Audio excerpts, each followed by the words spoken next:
পটুয়াখালীর কলাপাড়ায় জমি জমা নিয়ে দীর্ঘদিনের বিরোধ শেষমেশ রূপ নিল সহিংসতায়।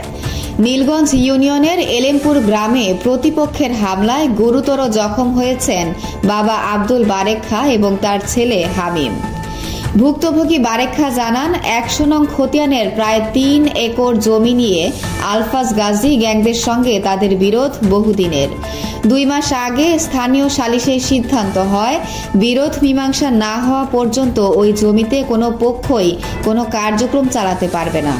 কিন্তু বৃহস্পতিবার দুপুরে স্থানীয় ধান কাটা মেশিন জমিতে প্রবেশ করালে নতুন করে উত্তেজনা ছড়ায়। সামান্য কিছু ধান কাটা হলে কুটা আনতে যায় বারেক খানের ছেলে হামিম। অভিযোগ উঠেছে, ঠিক তখনই আলফাজ গাজী, নাসিম, বেল্লাল ও আবুল তাকে মারধর শুরু করে। ছেলেকে বাঁচাতে এগিয়ে গেলে বারেক খানও নির্মমভাবে পিটুনির শিকার হন। স্থানীয়রা তাদের উদ্ধার করে কলাপাড়া হাসপাতালে ভর্তি করে। বর্তমানে দুজনই চিকিৎসাধীন। ঘটনাটি নিয়ে এলাকায় উত্তেজনা বিরাজ করছে।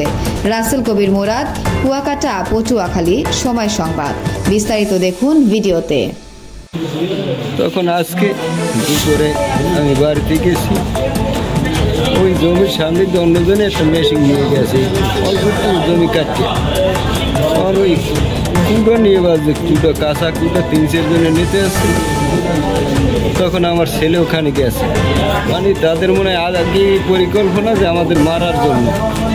এই আগেই অনেকজনে আমার বলছে যে তুমি সাবধানে থাকো, তোমাকে মারার জন্য এরা পরিকল্পনা করতে আসছে। তখন আজকে আমার ছেলের মারছে এবং ওখানে সোবান গাজী এবং রাশিদপুর আমি বাইজিৎ ছিল, তারাও কুটো আনতে গেছিল। তখন আমি জিজ্ঞেসি, মামা আপনি আমার গায়ে হাত দিলেন কেন?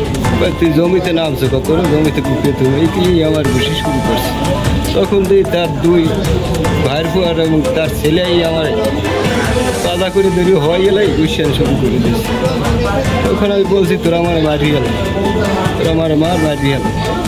তাও শোনে না, তারপর অনেক ঘুষি দিয়েছে, অনেক মারধর করছে। তারপর তার ছেলে একটা গরু খুলে দিয়ে আমার সিনে ভাতাই কয়েকটা বাড়ি দিয়েছে। তখন আমি বেহুশ হয়ে পড়ছি। আলফাজ গাজী মারছে, আলফাজ গাজীর ছেলে মারছে, আলফাজ গাজীর ভাইকে মারছে, আবুল বাসার মারছে। আমি দুটো কুটো আনতে গেছিলাম, এই যে জমিতে আমার লাগিয়ে আনলাম।